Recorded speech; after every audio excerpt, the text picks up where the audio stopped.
안녕 여러분. 오늘은 물리 1에서 3단원 파동과 정보통신의 가장 뒷부분에 나와 있는 빛의 이중성에 관련된 컴퓨터 효과 실험과 물질의 이중성에 관련된 데이비슨 거머 실험을 여러분들한테 비교적 간단하게 좀 설명하기 위해서 가지고 왔습니다. 먼저 컴퓨터 효과 실험은 고전 역학에서는 빛이 파동의 성질을 띠고 있지만 이 실험을 통해서 빛이 입자의 성질을 띠고 있음을 확인하였습니다.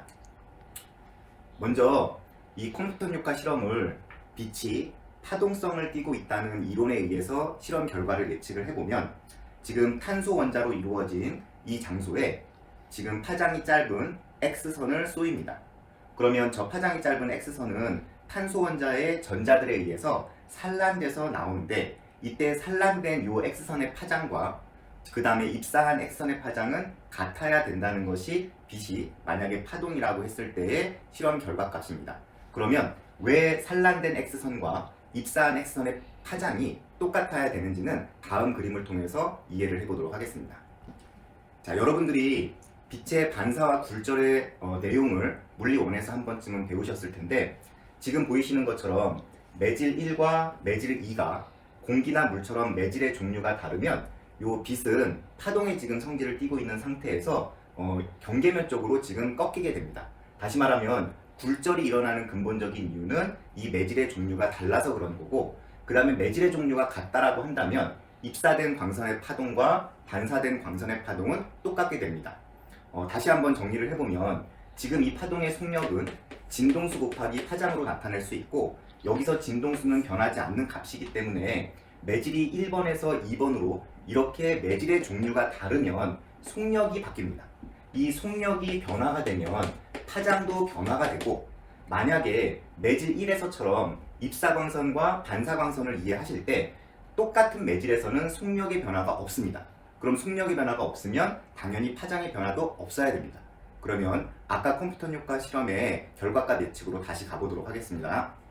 자, 그럼 아까 뭐라고 했었냐면요, 빛이 파동이라고 하는 이 파동 이론에 따르면 지금 이 파장이 짧은 X선이 탄소 원자에 충돌해서 전자를 산란시킨다고 하더라도 지금 이 X선이 쪼여지는 매질 자체가 변하는 것이 아니기 때문에 이 X선의 매질이 안 변하면 속력의 변화가 없다는 뜻입니다.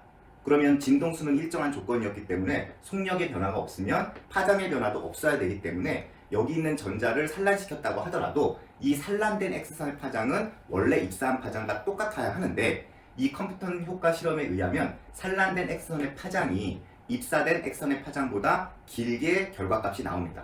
그래서 처음에 입사한 X선의 파장을 람다 제로라고 하고 나중에 산란된 X선의 파장을 람다라고 한다면 지금 람다 제로가 람다보다 작은 값의 결과값이 나오게 됩니다.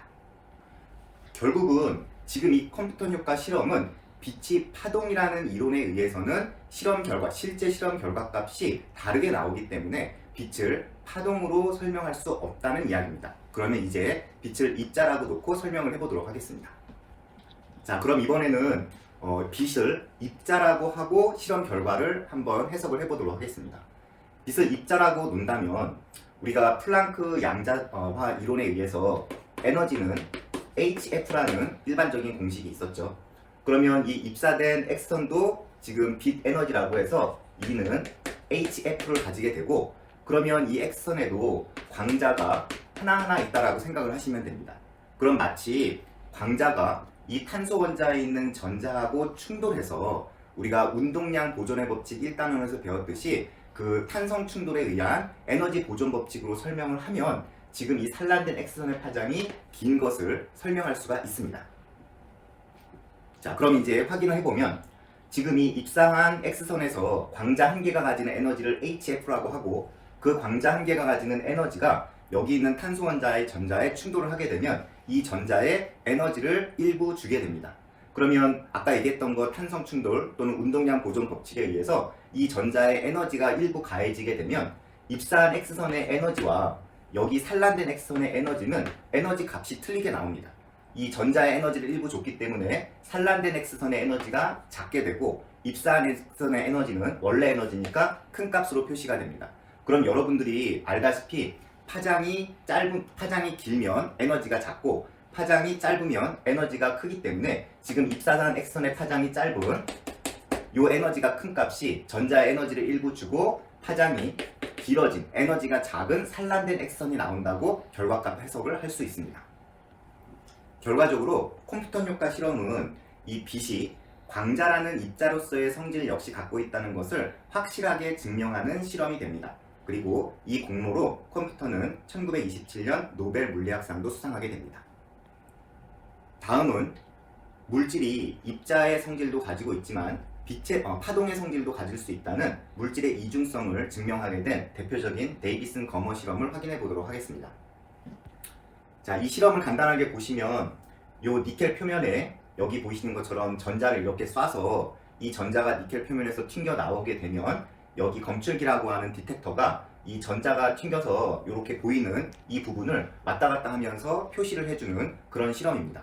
그래서 먼저 실험 결과를 보기 전에 실험 결과의 예측은 이 전자가 니켈 표면에 부딪힐 때 이 니켈 표면 자체에 있는 원자가 전자보다 훨씬 크기 때문에 마치 종이에 빛이 난반사되듯이 여러 방향으로 빛이 흩어져 가듯이 여기 있는 전자도 아마 여러 방향으로 흩어져서 여기 있는 검출기 디텍터가 왔다 갔다 하면서 여러 방향에서 전자가 다 관측될 것으로 예측을 하였습니다.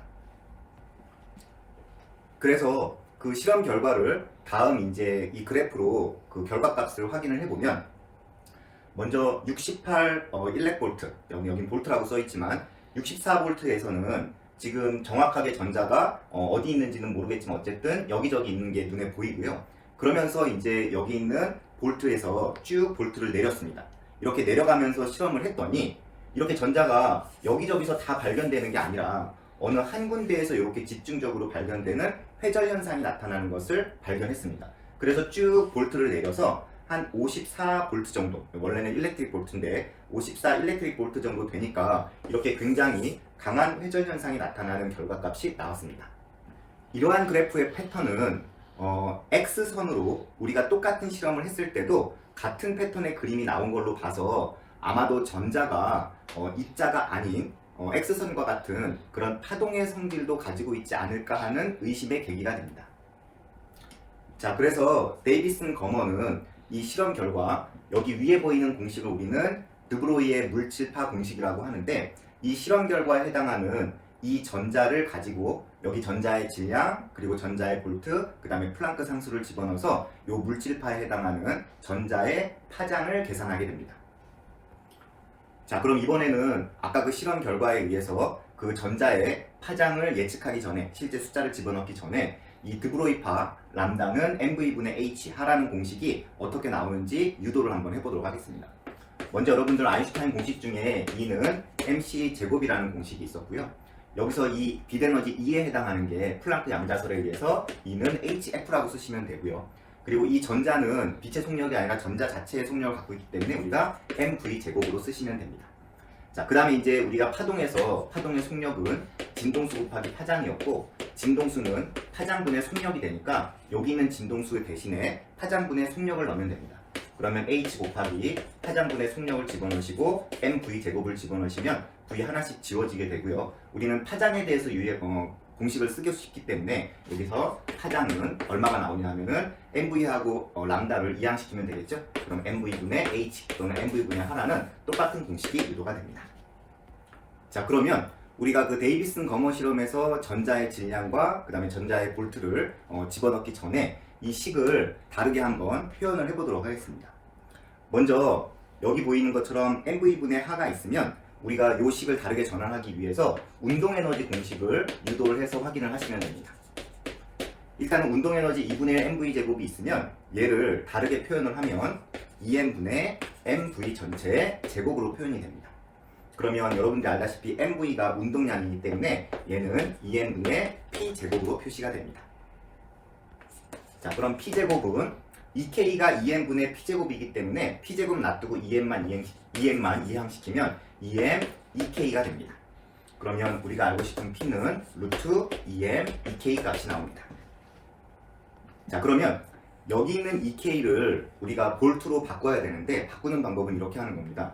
위에 공식에 보이듯이 우리가 일반적으로 전자가 가지게 되는 전위차가 있고 그 전이차에 해당하는 전자의 전기적 위치 에너지를 우리는 QV라고 쓸 수 있습니다.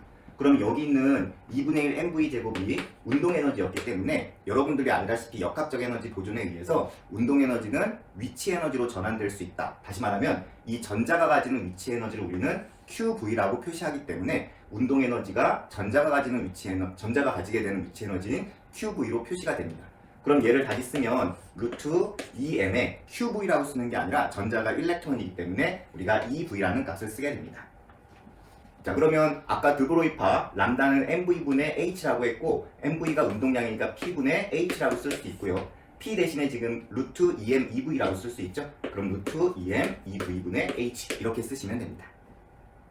자, 그러면 다시 데이비슨 거머 실험의 실험 결과값을 이제 확인을 해서 전자의 파장을 계산하고 싶으면 지금 이 그래프 중에서 54V, 다시 말하면 가장 강한 회절 현상 또는 간섭 현상, 보강 간섭이 일어난 여기에 해당하는 볼트 값을 여기다 쓰시면 됩니다. 자, 그러면은 이 m은 전자의 질량 쓰시면 되고요. 그 다음에 요거는 전자의 기본 전하량이니까 그냥 여러분들이 생각 안 하셔도 되고, 그 다음에 V 대신에 그냥 54V 집어넣고 H는 플랑크 상수값 집어넣어서 계산을 하시면 대략적으로 약 1.67 옹스트롬이 나옵니다. 이 옹스트롬이라는 단위가 여러분들한테 조금 생소할 수도 있는데 일반적으로 우리가 100 피코미터를 1 옹스트롬이라고 이야기하고요. 그 다음에 1 피코미터는 10의 마이너스 12승 미터가 됩니다. 그래서 환산을 하셔서 여러분들이 집어넣으시면은 이 1.67 옹스트롬이 대략적으로 몇 미터인지 감이 오실 거고, 그럼 이제 전자의 파장을 구해낼 수 있습니다. 자, 그러면 지금 이 데이비슨 거머 실험에 의해서 나온 이 전자의 파장 1.67 옹스트롬이 진짜 전자가 입자가 아닌 파동성이 있는지를 재차 확인하고 싶으면 요 밑에 있는 공식은 물리 2에 나오는 보강 간섭이 일어났을 때 파장에 대한 공식이고, 요 보강 간섭이 일어났을 때 파장에 대한 공식에 여러분들이 실험 결과값을 다 집어넣으면 약 1.65 옹스트롬이라는 값이 나와서 두 결과값이 거의 똑같게 나옵니다. 따라서 데이비슨 거머 실험을 전자의 드브로이파에 의한 보강 간섭으로 해석할 수 있기 때문에 우리가 데이비슨 거머 실험에 의해서 전자는 입자가 아닌 파동의 성질을 가지고 있다라고 해석해도 됩니다. 일반적으로 우리가 전자, 양성자, 중성자 이런 물질의 입자는 입자설과 파동설을 모두 가지고 있는 물질의 이중성을 나타내는데 파장이 여기 있는 것처럼 짧을수록 입자성을 나타내고 파장이 길수록 파동성을 나타낸다고 이야기할 수 있습니다. 지금 야구공하고 전자를 놓고 여기 보이시는 것처럼 드브로이 파장에 의한 mv분의 h 값을 여기에 여러분들이 다 대입을 해서 집어넣으시면 야구공 같은 경우에는 1.1 곱하기 10의 마이너스 31승 미터, 그 다음에 전자 같은 경우는 7.3 곱하기 10의 마이너스 11승 미터라고 해서 이 야구공이 굉장히 파장이 짧게 관측이 되고 여기 있는 전자는 야구공보다 파장이 길게 관측이 됩니다. 그래서 이때는 우리 눈에 보이지 않는 미시적 세계에 있는 이런 물질들은 우리가 일반적으로 파동성을 나타낸다고 보시면 되고, 거시적 세계에 있는 이런 물질들은 파장이 매우 짧아서 입자성을 나타낸다고 해석을 하시면 됩니다. 자, 결론적으로 우리가 입자의 세계와 파동의 세계는 이렇게 H라고 하는 플랑크 상수로 연결되어 있다라고 해석을 할 수 있는데, 우리가 이거를 공식을 읽는 방법은 왼쪽 거는 지금 진동수에 해당하는 게 파동의 성질을 띠기 때문에 이 진동수에 해당하는 파동에 플랑크 상수를 곱하게 되면은 우리 광자와 같은 입자성을 띈다는 의미고요.